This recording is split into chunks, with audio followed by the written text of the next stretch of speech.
Voltei para falar com vocês a respeito da nossa segunda parte sobre lipídios. Você que não acompanhou a parte 1, acho que vale a pena sim, porque o que nós vamos falar aqui tem relação direta com o primeiro momento da aula, tá? Mas com certeza é a parte mais interessante sobre lipídios, que é a relação dos lipídios com a nossa saúde, a manutenção e o equilíbrio do nosso metabolismo orgânico. Então, pessoal, vem comigo, vamos direto ao ponto.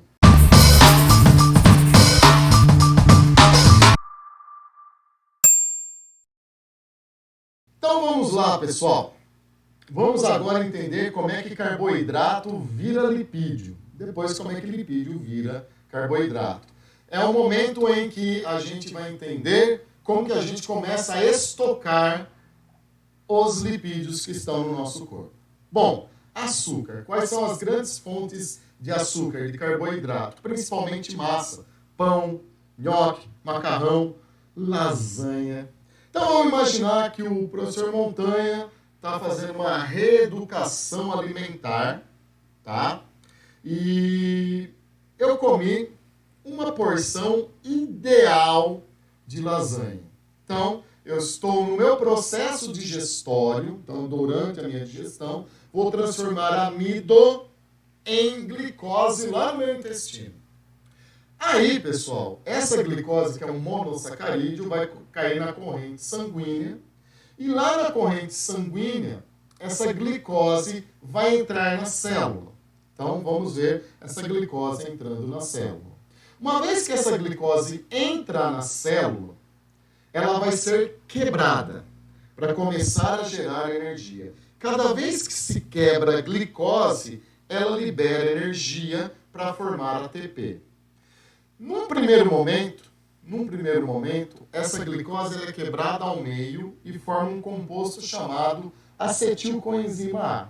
Essa é a primeira das 3 etapas da respiração celular, que eu chamo de glicólise. Olha aqui, lise é quebra. Quebra da glicose no processo de respiração celular. Essa quebra já gera ATP. Eu não vou ficar falando isso, que não é o foco da aula de hoje. Agora eu quero entender como é que o açúcar vira lipídio. Mas a glicose quebrada na primeira etapa virou acetilcoenzima A. Lembra que o professor Montanha está fazendo uma reeducação alimentar? Então a concentração de glicose quebrada, que eu vou chamar de acetilcoenzima A, é normal. Então eu não tenho excesso de acetilcoenzima A. Quando a concentração é normal, essa acetilcoenzima vai ser levado para a mitocôndria, eis aí a mitocôndria, para que aconteça a segunda e a terceira etapa da respiração celular, para que aconteça o ciclo de Krebs, que é a segunda etapa, e a cadeia respiratória. Em todo esse processo, a glicose quebrada vai gerar energia. Mas vamos imaginar que o Montanha não está fazendo uma reeducação alimentar, que ele está faminto e ele comeu 3 pratos de lasanha.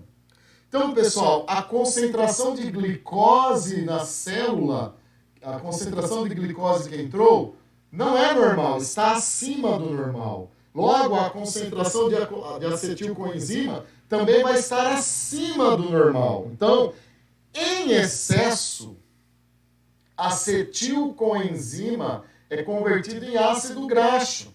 Lembra que na primeira parte da aula eu falei que ácido graxo é a unidade formadora de lipídio? Esse lipídio de reserva, ele vai combinar o ácido graxo com uma molécula de glicerol, ou 3 moléculas de glicerol, enfim, vai ter uma reação. O famoso triglicerídeo, por exemplo, é a combinação de 3 gliceróis com ácido graxo. Isso é gordura na veia, gente. Isso é gordura que vai ser armazenada nos lipócitos. O que são lipócitos? Células que armazenam gordura. Normalmente, no homem, esses lipócitos, geneticamente, ele fica na região visceral. Por isso que o homem tem aquela barriguinha. Já ouviu falar da barriguinha de chope? Chope tem carboidrato. Opa, chope tem carboidrato. Carboidrato, então, conforme você vai tomando muito chope, tá? carboidrato, a glicose do chope em excesso vira gordura. Tá aqui a explicação da famosa barriguinha do chope. Normalmente as mulheres têm os adipócitos mais concentradas na região da nádega.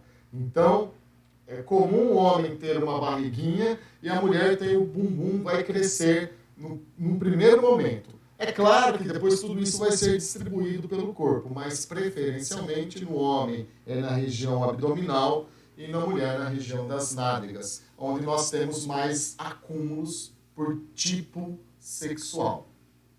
Entenderam então o processo, pessoal? A glicose é quebrada em acetilcoenzima, em dosagem normal vai para a respiração, em excesso é convertido em gordura. Beleza? Bom, vamos falar agora de lipídio e saúde humana. Bom, temos aqui uma foto, tá? Eu tô brincando com vocês, peço licença para poder brincar, né? Aqui nós temos a imagem de um solteirão, aí evoluiu, o processo Pokémon de evolução, virou um pegador, aí tá ficando, tá namorando, tá noivo, tá casado. É claro, pessoal, que não é assim, né? Só achei essa imagem na internet, achei bem legal para poder ilustrar o processo da evolução do homem com o passar do tempo. Bom, vamos então pegar as duas extremidades.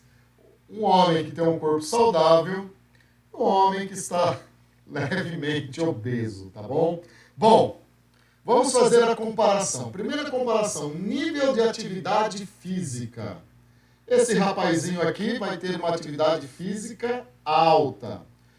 O seu irmão aqui vai ter uma atividade física baixa. Bom, pessoal, quem tem alto nível de atividade física vai consumir energia. Então, o consumo de energia desse rapaz é alto, do seu irmão é baixo. Então, atividade física alta, consumo de energia alta. E aí, se você consome muita energia, o que acontece com as suas reservas? Do rapazinho aqui que tem uma alimentação saudável, a reserva é baixa.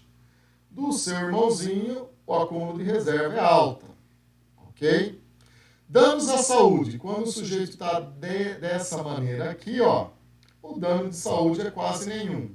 E, vamos agora dar um foco no nosso querido amigo aqui, no caso dele, o dano à saúde. Além do desconforto social, e aí eu quero falar para vocês, né? Quem fica zoando o gordinho, fazendo bullying com o gordinho e tal, esse é o desconforto social, tá? Tem gente que começa a fazer regime, em 15 dias perde 2 semanas, tá? Tem gente que... Tô zoando porque eu posso, porque eu sou gordinho, tá? Então, o caso aí de desconforto social também, imagina esse cara numa poltrona de avião. É um desconforto, tá? Além do desconforto social, aqui está relacionado também à obesidade. A obesidade pode desencadear hipertensão e diabetes. Então, o dano do acúmulo demais de adipócitos leva a isso. Então, a gente vai trabalhar com um conceito para descobrir se você está saudável, se você está abaixo do normal ou acima do normal. Então, a gente trabalha com algo chamado Índice de Massa Corporal. IMC, Índice de Massa Corporal. E é assim, pessoal, vamos lá. Como que eu faço para calcular o IMC, o Índice de Massa Corporal? Então, eu pego a massa corporal calculada em quilos, que erroneamente se chama de peso. Peso é massa vezes a aceleração, tá? Isso é medido em newtons. Agora, massa corporal é medida em quilos. Quando você sobe na balança, é para você calcular em quilos. E aí você pega a sua altura, eleva a sua altura ao quadrado, e aí você pega a sua massa em quilos e divide pelo valor da sua altura ao quadrado. E aí a gente pode encaixar nessa tabela, tá?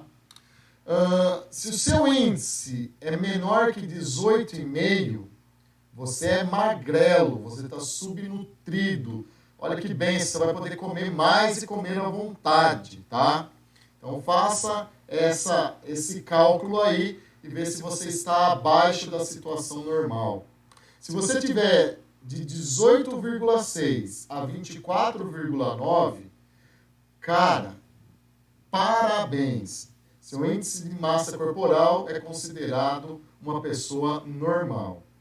Se você tiver de 25, se o seu IMC tiver entre de 25 a 29,9, você está com sobrepeso. E acima de 30, você é obeso. Então, seria muito importante você fazer esse cálculo assim que você puder para tomar as medidas necessárias. É claro, pessoal, que isso daqui não é o único parâmetro que nós devemos levar em consideração. Tem a formação óssea, tem a bioimpedância, tá? Mas eu estou dando aqui um dos índices, que é o IMC. E é assim que se calcula. Bom, vamos falar da saúde e alimentação relacionada com lipídios. Existe uma relação íntima entre lipídio, alimentação e saúde. Para isso, galera, a gente vai dividir os lipídios em duas categorias: lipídios insaturados e lipídios saturados. Olha só, os lipídios insaturados são aqueles de origem vegetal e líquido em temperatura ambiente, como eu já tinha ressaltado isso na primeira parte da aula. E os saturados são de origem animal e sólidos em temperatura ambiente. Pessoal, qual que faz mal para a saúde? O que faz mal para a saúde são os saturados, tá? Mas é possível converter insaturados em saturados, tá? Então, os insaturados, eles vão apresentar uma ou mais ligações duplas entre o átomo de carbono. Depende do seu nível de conhecimento em química, você vai entender o que eu estou falando. Dependendo, se você está no início da química, ok, não tem problema, mas apenas entenda. Pessoal, o carbono, ele faz 4 ligações químicas. Ele pode, por exemplo, se ligar a 4 hidrogênios. Aí a gente teria 4 ligações simples. Os insaturados, pessoal, ele tem dupla ligação, enquanto os saturados só tem ligação simples. Então, um carbono não se liga, no caso dos saturados, ele não se liga, não tem duas ligações covalentes com um outro elemento químico. Isso faz com que os saturados seja uma configuração linear. Enquanto os saturados, por causa dessa dupla ligação, e quer ser mais bruto ainda, uma dupla ligação cis, faz com que eles sejam curvados. E é dessa relação dos insaturados curvados e dos saturados lineares que eu classifico e permito dizer que os saturados causa prejuízo, causa dano à saúde. Por ele ser mais reto, por ser mais linear, ele combina-se com tecidos orgânicos com mais facilidade. Então, é muito mais fácil o saturado aderir à parede dos vasos sanguíneos e começar a tamponar. Os insaturados, por serem curvados, eles reagem menos com os tecidos orgânicos. Então, ele já tem uma dificuldade na adesão, por exemplo, na parede dos vasos sanguíneos. Ok? Ficou claro a diferença entre um e o outro? Então, em cima disso, os vilões para a saúde são os saturados, né? Mas, como já adiantei, os insaturados pode ser injetado nele nas indústrias, por exemplo, o hidrogênio, e converter esses insaturados em saturados, que é o caso da margarina. Então, acima da ingestão equilibrada, os lipídios saturados podem causar doenças como infarto do miocárdio, devido a tampar o fluxo de sangue dentro dos vasos sanguíneos. Certo, queridos? Acho que por isso eu mereço o seu like, acho que é por isso eu mereço que você me faça feliz. Que bom, peço a atenção de vocês na sua alimentação, no seu índice de massa corporal, para que você não tenha no futuro problemas de saúde, tá bom? Um grande beijo do Montanha. Tchau, fui! Uau!